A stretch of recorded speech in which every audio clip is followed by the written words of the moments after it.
যখন শেষনাগ স্বয়ং এসে ট্রেন অ্যাক্সিডেন্ট থেকে পুরো পরিবারকে রক্ষা করে। এই ঘটনা পুরো পরিবারকে হতভম্ব করে দিয়েছিল।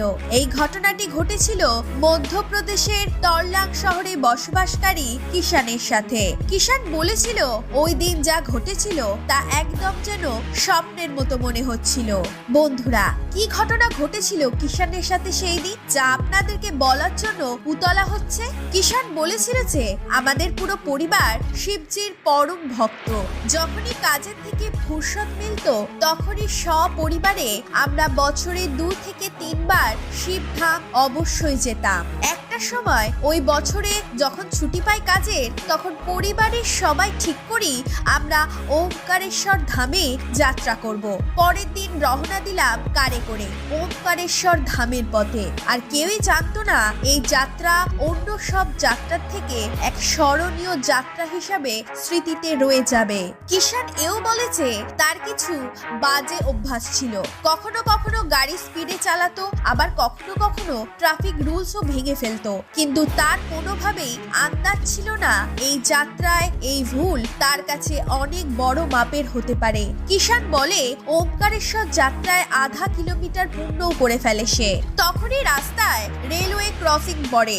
ওখানে রেড সিগন্যালও হয়ে গিয়েছিল আর রেল কিছুক্ষণের মধ্যেই ঢুকবে। তখনও রেল গেট পড়েনি। কিষান ভাবে এর মধ্যেই রেল লাইন ক্রস করে নেব। কিষানের স্ত্রী বারণ করে। তার স্ত্রী বলে আইন মেনে যদি একটু দাঁড়িয়েই থাকি এইটুকুর জন্য কোনো সময় নষ্ট হবে না। কিন্তু কিষান বলে তুমি কেন চিন্তা করছো, এই রকম তো আমি অনেকবার করেছি। তুমি দেখো আমি কিভাবে রেলওয়ে লাইন ক্রস করে ফেলি। আর এই বলে কিষান গাড়ির স্পিড বাড়িয়ে দেয়। আর যেই রেল ট্র্যাকের উপর পার করতে যাবে তখনই রেল গেট বন্ধ হয়ে যায়। আর তখনই এমার্জেন্সি ব্রেক লাগিয়ে রেল ট্র্যাকের উপরই রেখে দেয় গাড়ি। ওখানে কোনো ব্যক্তিও ছিল না, সবকিছু কম্পিউটার এবং সেন্সরের মাধ্যমে হচ্ছিল। গাড়িতে থাকা কিষানের পরিবার ভয় পেয়ে যায় এখন কি হবে তাদের সাথে। আর তার সাথে দূর থেকে ভেসে আসছিল ট্রেনের আওয়াজ। ট্রেনের ভেসে আসা আওয়াজ যেন কিষানের পুরো পরিবারের হার্টবিট আরো বাড়িয়ে তুলছিল। মনে হচ্ছিল অনেক দূরে, কিন্তু বলা হয়েছে ট্রেনের গতির আন্দাজ করা একদমই মুশকিল কাজ। কিষান চাইছিল ট্র্যাকের মাঝখানে একটা সাইড করে গাড়িটাকে রাখতে, কারণ গাড়ি তার কাছে খুব কাছের ছিল।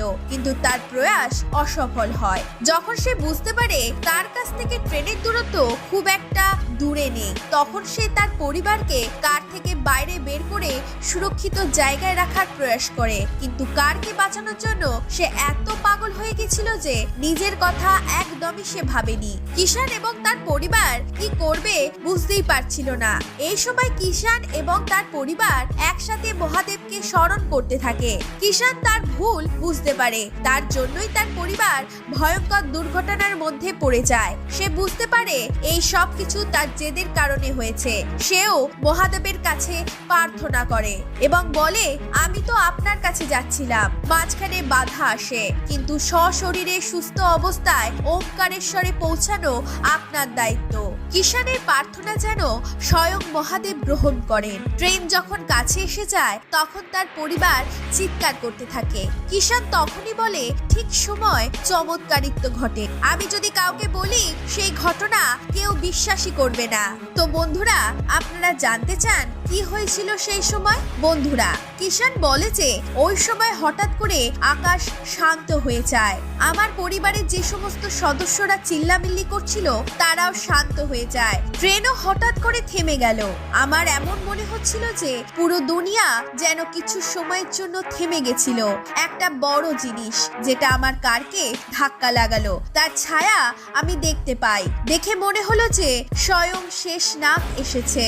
স্বয়ং শেষনাগ আমার কার সাইড করে দেয়। আর ঠিক সেই সময় জোরে ঝোড়ো বাতাস বইতে থাকে আর ট্রেন ট্র্যাকের মধ্যে দূরে সরে যায় আর রেলগেটও খুলে যায়। আর তখনই কিষান কার ওখান থেকে সরিয়ে নেয়। আর তারপর কিষানের পরিবার তাকে জিজ্ঞাসা করে আমরা কি করে রক্ষা পেলাম এত বড় অ্যাক্সিডেন্ট থেকে, আসলে কি ঘটেছিল? সেই সময়ের কথা কিছুই মনে নেই কেন। যখন আমি সবকিছু বলি তখন তারা তো মেনে নেয়, কিন্তু অন্য লোক এটা মানতে চায় না। তারা বলে এটা তোমার ভ্রম, কিন্তু আমি জানি কি হয়েছিল সেই সময় আর কিভাবে মহাদেব তার প্রাণ বাঁচায়। বন্ধুরা, আপনাদের কি মনে হয় তা কমেন্ট বক্সে অবশ্যই লিখে জানাবেন। দেখা হবে পরের ভিডিওতে। ধন্যবাদ।